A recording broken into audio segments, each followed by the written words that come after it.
Hello friends, welcome to study India. और friends, आज हम जो हमारा गुप्तोत्तर काल का जो आखिरी जो पार्ट था वो बच गया था। ठीक है, उसमें कुछ इम्पोर्टेंट फैक्ट बच गए थे, तो उसे आज हम कंप्लीट करा देंगे। ठीक है, तो शुरू करते हैं जहाँ से हमने छोड़ा था उससे आगे।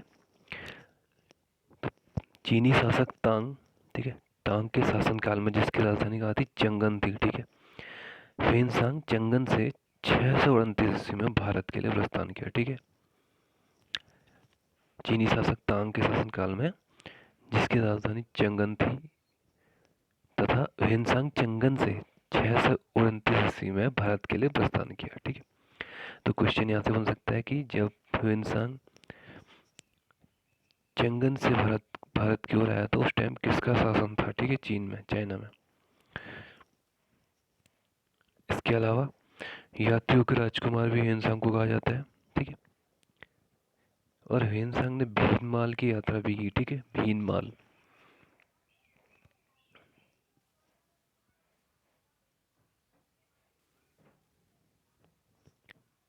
अब देख लेते हैं ह्वेनसांग के बारे में। अभिलेख में चर्चा है एकमात्र विदेशी यात्री जिसका पता अभिलेखों से जुड़ा है। ठीक है, और वो किस अभिलेख में हुआ है, पुलकेशिन द्वितीय का जो एहोल प्रशस्ति है उसकी मुख्य जो विषय वस्तु है वो ह्वेनसांग के बारे में है। ठीक है, तो एकमात्र ऐसा विदेशी यात्री है जिसका उल्लेख जो है अभिलेखों से मिलता है, वो है ह्वेनसांग। और जो अभिलेख है वो एहोल प्रशस्ति। ठीक है, इसके जो रचनाकार थे रवि कीर्ति थे, जो पुलकेशिन द्वितीय के दरबार में थे। सन 1139 में बख्तियार खिलजी ने नालंदा विश्वविद्यालय को नष्ट किया। ठीक है, नालंदा विश्वविद्यालय को किसने बनाया था, कुमारगुप्त ने बनाया था। ठीक है, इसकी हमने चर्चा गुप्त काल में करी थी। ठीक है, अब देख लेते हैं बाणभट्ट। ठीक है, ठीक है, जो बाणभट्ट हैं थे, उनका जन्म जो है औरंगाबाद, जो वर्तमान बिहार जिले में हिरण्यबहू नदी के तट पर स्थित प्रीचिकटा पर्वत के समीप पिरू गांव, ठीक है, में हुआ था। और ये जानकारी कहाँ से मिलती है, बिहार गवर्नमेंट की जो साइट है उसमें से ये जानकारी मिलती है। ठीक है, लेकिन एक अन्य विचारधारा ये वेबसाइट के अनुसार क्या है, उनका जन्म छपरा जिले में हुआ था, बिहार में ही। ठीक है, उनके पिता का नाम था चित्रभानु, माता का नाम राजा देवी।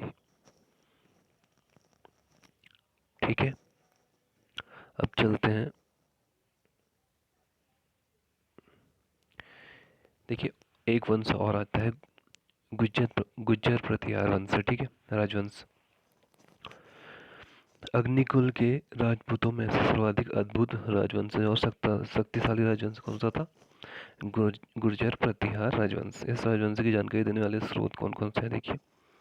सर्वप्रथम जो स्रोत है वो एहोल प्रशस्ति, पुलकेशिन द्वितीय का। ठीक है, दूसरा स्रोत क्या है, बाणभट्ट की हर्षचरित। ठीक है,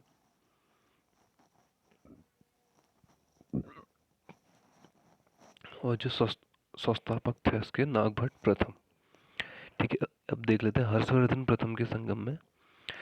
हर्षवर्धन प्रयाग के संगम के पास प्रति 5 वर्ष में एक समारोह का आयोजन करता था। हर्ष ने छठवें आयोजन के मुख्य अतिथि के रूप में ह्वेनसांग को आमंत्रित किया। ठीक है, तो ये भी आप याद करेंगे। ठीक है, अब देख लेते हैं शंकराचार्य। ठीक है, इनका अन्य नाम क्या था, आचार्य शंकर। जैन और बौद्ध धर्म के प्रचलन प्रसार पर इन्होंने रोक लगाई थी। वेदांत के समर्थन पर बल दिया, अद्वैत वेदांत का समर्थन किया, और अपना मत जो दिया वो दिया अद्वैत वेदांत। ठीक है, इन्होंने भारत के चारों कोने में, ठीक है, 4 मठ बनाए थे। देखिए, नॉर्थ में इंडिया में कहाँ बनाया, ज्योतिर्मठ, जो जोशीमठ, बद्रीनाथ। ठीक है, वहाँ।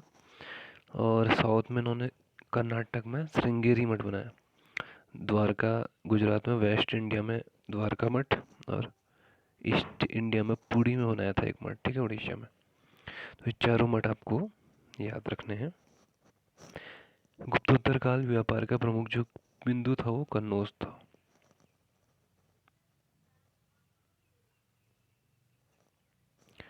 ठीक है, कन्नौज गुप्तोत्तर काल के व्यापार का प्रमुख केंद्र था।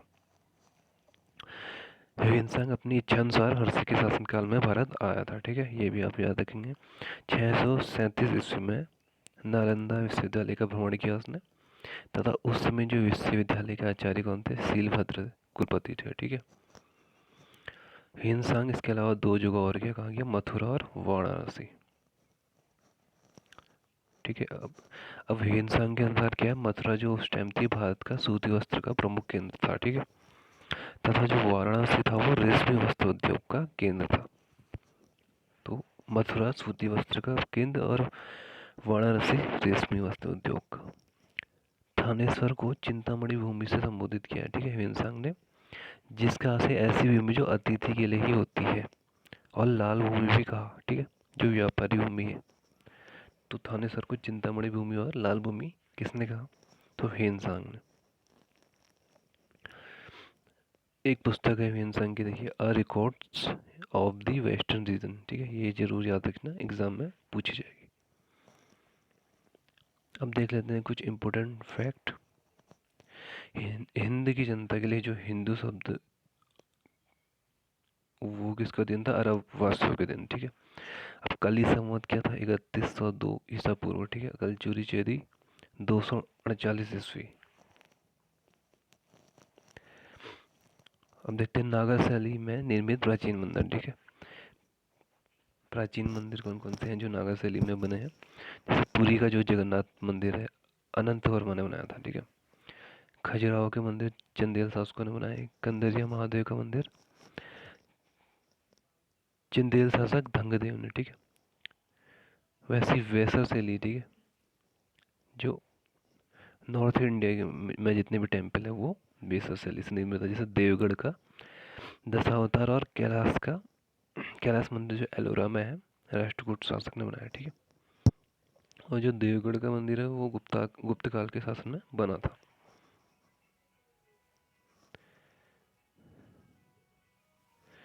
अब देखते हैं द्रविड़ शैली में निर्मित मंदिर कौन से, जैसे मामल्लपुर के मंदिर, जैसे पल्लव राजवंश, ठीक है, के नरसिंहवर्मन प्रथम ने बनाया। अब कैलाश मंदिर एलोरा का राष्ट्रकूट ने बनाया था, और कांची का जो बनाया था वो पल्लव राजवंश के नरसिंहवर्मन द्वितीय ने। वृहदेश्वर मंदिर तंजौर का राजराज चोल ने बनाया था, ठीक है। द्रविड़ शैली में निर्मित भारत का प्राचीन मंदिर है ये। अब देखिए, जो मंदिरों का प्रवेशद्वार होता था द्रविड़ शैली में, उसे गोपुरम कहा जाता था, ठीक है। अब देखते हैं द्रम्ब का अर्थ क्या है, गुप्तोत्तर कालीन जिस मुद्रा का प्रयोग तत्कालीन समाज में था वह द्रम्ब कही जाती थी, ठीक है, याद रखेंगे, गुप्तोत्तर कालीन मुद्रा। एरीपत्ती का अर्थ है दक्षिण भारत की प्रमुख उत्पादन भूमि को एरीपत्ती के नाम से जाना जाता है, ठीक है।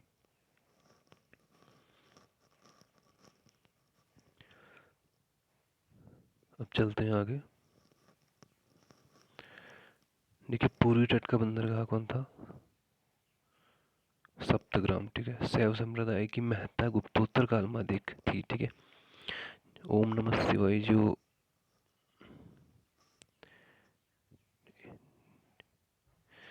ओम नमः शिवाय, देखिए, पाल राजवंश, सैन राजवंश और चंदेल राजवंश, इन तीनों राजवंश में ओम नमः शिवाय जो था उसका बहुत प्रयोग होता था।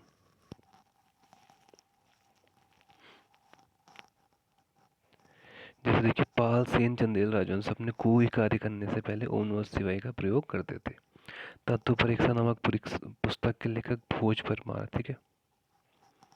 अब देखिए, मार्कंड पुराण क्या है, इसमें सबसे पहले दुर्गा की उपासना का उल्लेख सर्वप्रथम जहाँ मिलता है वो है मार्कंड पुराण। अब मंदिर निर्माण शैली देखते हैं, नागर द्रविड़ बेसर। पल्लव राजवंश के शासनकाल में द्रविड़ शैली का प्रयोग हुआ था। एलोरा के जो कैलाश मंदिर का निर्माण वो भी राष्ट्रकूट शासक कृष्ण प्रथम ने करवाया था। मामल्ल शैली का विकास पल्लव नरेश नरसिंहवर्मन प्रथम के समय हुआ। देख लेते हैं क्या है मामल्ल शैली। इसके अंतर्गत दो प्रकार के मंदिर आते हैं, एक मंडप और एक रथ, ठीक है।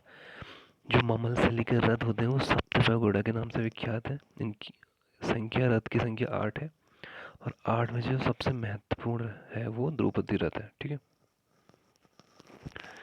तो हमने आज गुप्तोत्तर काल कंप्लीट कर दिया है। तो अब हम नेक्स्ट भारतीय इतिहास सीरीज में जब नेक्स्ट जो टॉपिक है हमारा उसमें मिलेंगे। ठीक है, धन्यवाद।